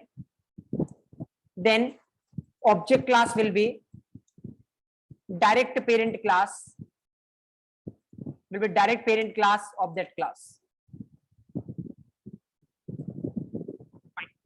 again इसको point form में याद नहीं रखना है अपने को, you know the things, practically अपने दिमाग में एग्जांपल्स रहने चाहिए बस।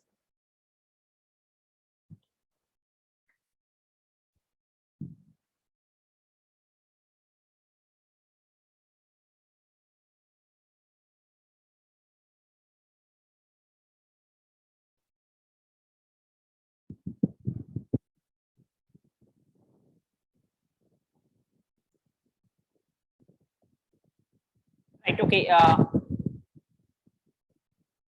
और ये लिखने के बाद you can just mention this thing, I think ज्यादा आप यहाँ पे आप इसको इस तरीके से मेंशन कर लीजिए, एक लिखिए class A right, and then आप लिखिए क्लास बी एक्सटेंड्स ए। तो इसका डायग्राम एक्चुअल में क्या होगा,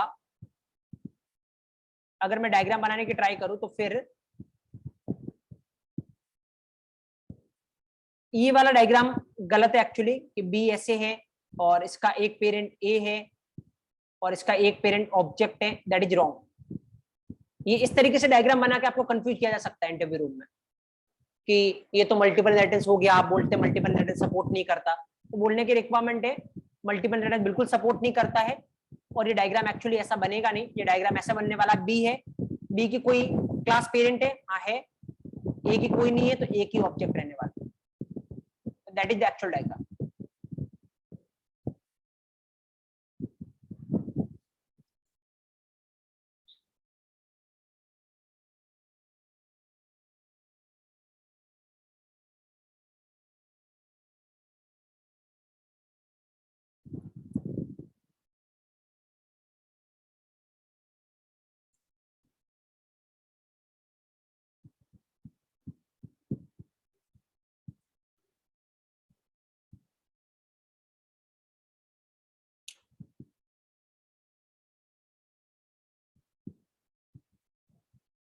फाइन, ओके, ना इसके बाद आई थिंक एग्जाम्पल मेंशन कर सकते हो आप, ये वाला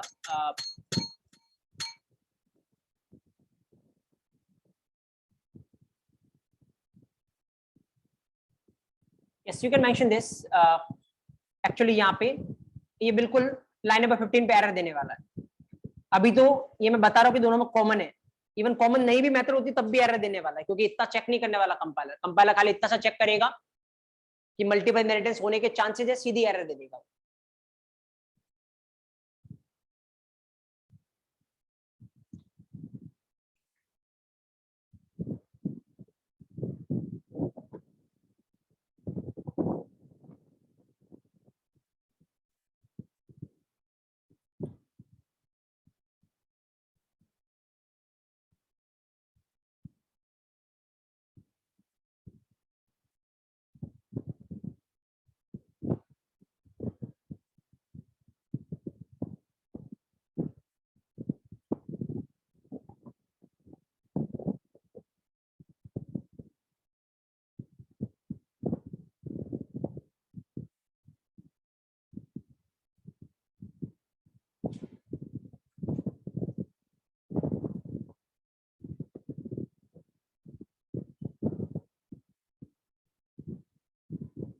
तो ऑब्वियसली लाइन नंबर 15 पे एरर है, ये नहीं चलने वाला।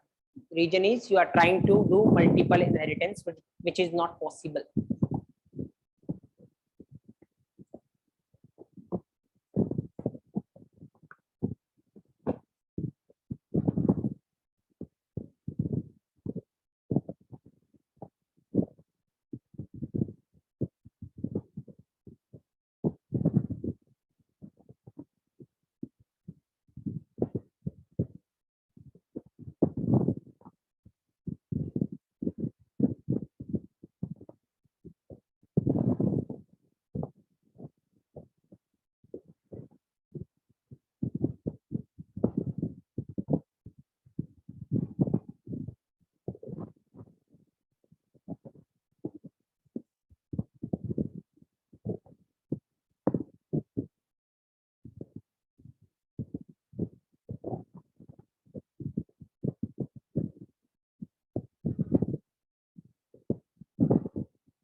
नहीं, अभी हम पढ़ेंगे।